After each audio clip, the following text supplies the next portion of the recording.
Many people consider themselves to be hard workers. They go into their work, grind out the hours, maybe even put in overtime, and end up feeling pretty good about themselves. Yet, many of those people also feel like they are not being rewarded as much as they should be given the amount of hard work they've put in.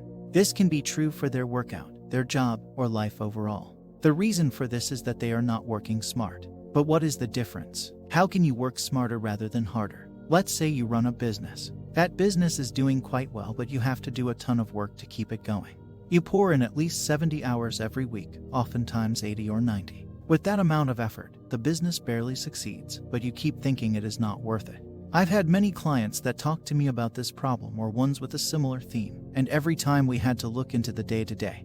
What are you actually doing with those 70, 90 hours? Many people will take that time to be busy. They will answer emails, comments, and questions, will work on making their website look prettier, or find out how to make that final optimization to a product or service. They spend so much time on this, thinking that this will yield rewards based on the effort.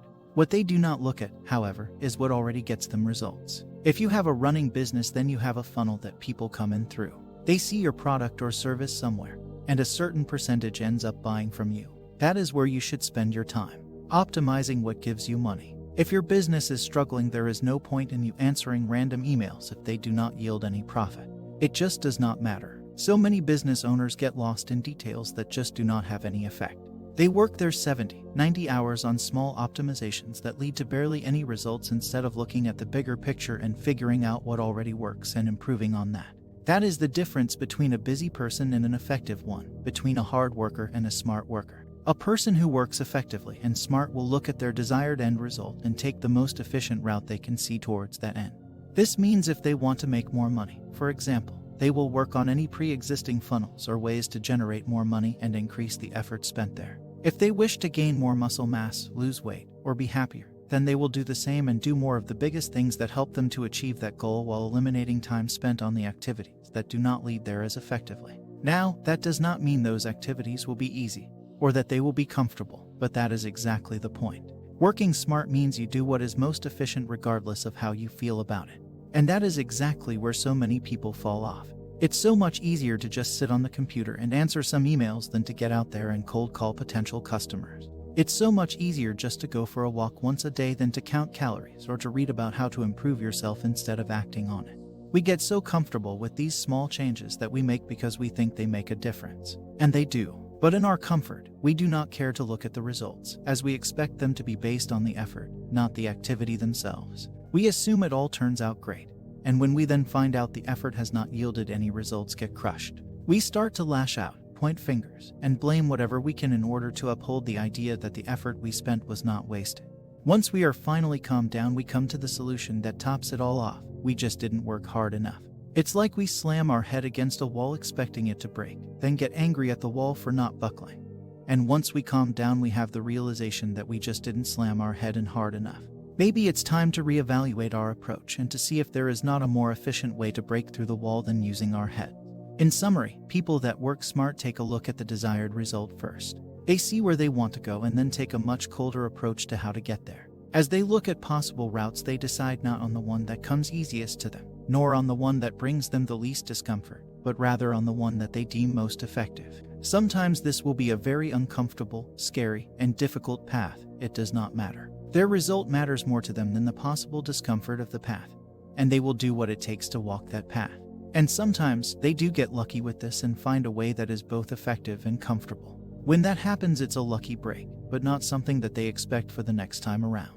Now, if you want to work smarter as well, then get over the necessity you have to be comfortable. Allow yourself to work through the discomfort for a while, and you will become far more effective in what you do. Look at the end result first, and then find the shortest and simplest route towards that end result. If you can, look at ways that already get you there or at routes that have worked for others and copy those. It's the simplest routes that are often the most effective. The long routes are usually that long because we try to justify the route around a certain problem point or point of discomfort within the shorter route. Example, if you want your business to make more money, you need to get more customers. If you cold called an extra 1,000 people a day, you would make more money eventually. Problem solved. If that is not the goal you want, for example, if you instead want to passively generate more income, then you have been clearer in defining the goal so you can find a better route to take.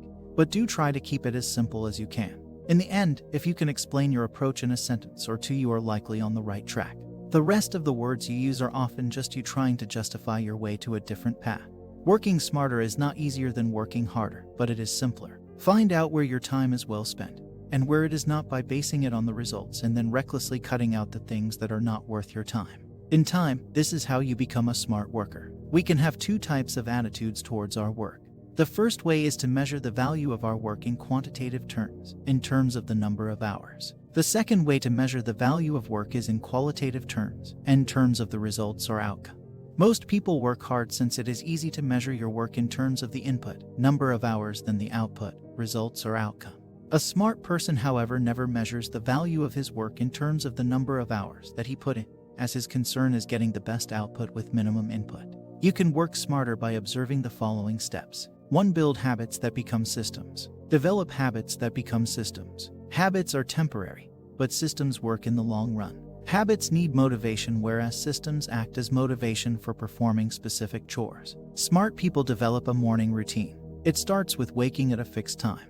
Then brew coffee, do exercise and meditation, and read books. 2. When you're behind, go home early. In the past, when I was feeling behind, I'd stay up late trying to catch up. This works if you do it very occasionally, but I did it all the time.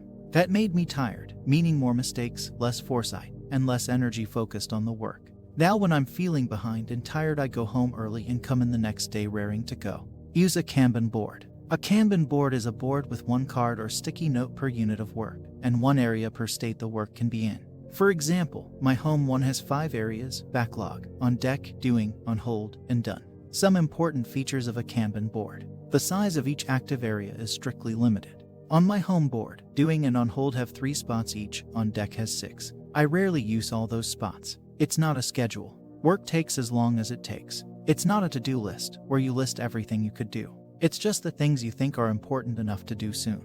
The magic of a Kanban board is that it helps you focus. If it's not in the doing column, I'm not doing it. If it's not in on deck, then I don't have to think about it when I'm considering what to do next. If the doing area is full, then I can't start anything else. And until something gets close to the doing column, I know I don't need to invest much effort in planning it. That focus means I get more done and do those things better than if I'm juggling a bunch of stuff. 3. Prioritize. Eat the frog. Prioritize the biggest, hardest, most difficult, and most uncomfortable tasks first. This will give you a sense of relief and energize you for the rest of your tasks. Do the most difficult task of the day 2-3 hours. After waking, time isn't your most valuable resource. Mental energy is. You only have 90,120 minutes of peak mental energy levels, and these levels usually occur about 2-3 hours after waking up. Do your most important tasks at this time. Do everything that takes less than 2 minutes right away. Use the Pomodoro technique. Working for a long duration hampers productivity. Instead, work for 25 minutes and take a break for 5 minutes. Utilize breaks for doing any activity you like. Every time you complete a task, treat yourself to chocolate or do what you love. 4. Avoid multitasking. It is just an illusion. You believe that you are handling many tasks at the same time, but what you are really doing is simply switching from one task to another, back and forth, during that given period. It reduces your efficiency and performance, draining your energy faster. Don't sit in the same place for long stretches of time. Stay at different locations. Rotate desks and rotate between sitting, standing, squatting, and lying.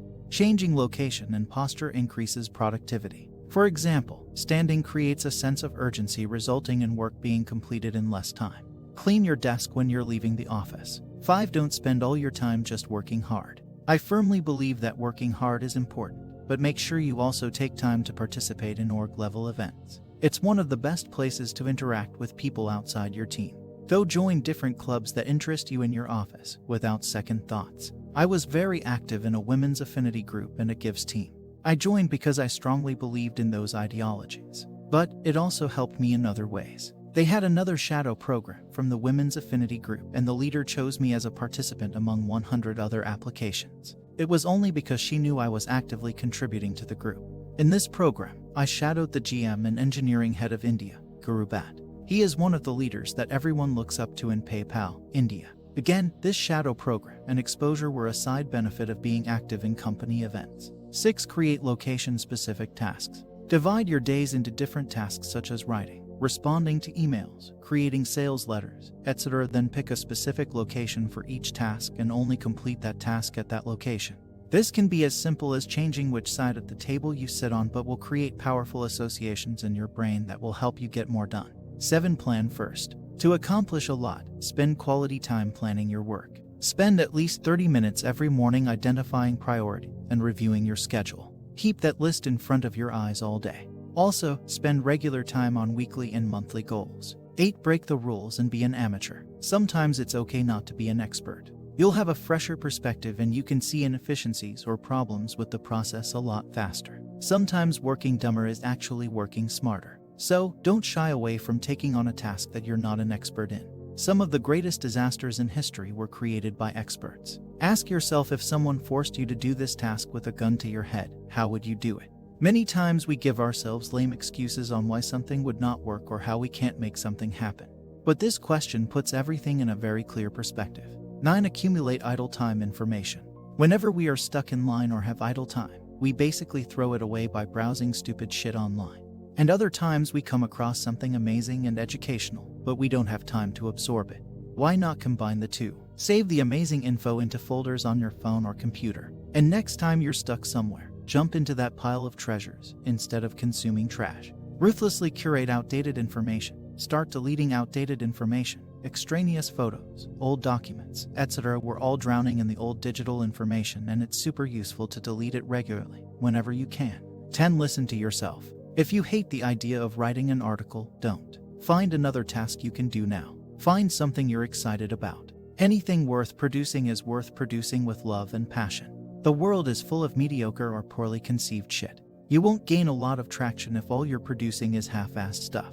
If you need extra inspiration, read great books or listen to podcasts that light your fire. 11. Use the 80/20 rule. The 80-20 rule, also known as the Pareto principle, asserts that 80% of outputs result from 20% of inputs. Identify the inputs that are potentially the most productive and make them the top priority. 12. Feedback. Take regular feedback on your actions and decisions. Always learn the right lessons from your successes and failures. Avoid actions that lead to failure, and do more actions that help you achieve success. 13. Work with smarter people. Surround yourself with smarter people to learn how to work smartly and produce results. If you live with stupid people, you can learn only the stupidity of working hard with little success in your life. 14. Focus. When you are working, your mind must be totally focused on the work at hand rather than on millions of other things. An unfocused mind can hardly achieve great results. Take regular breaks to remain focused.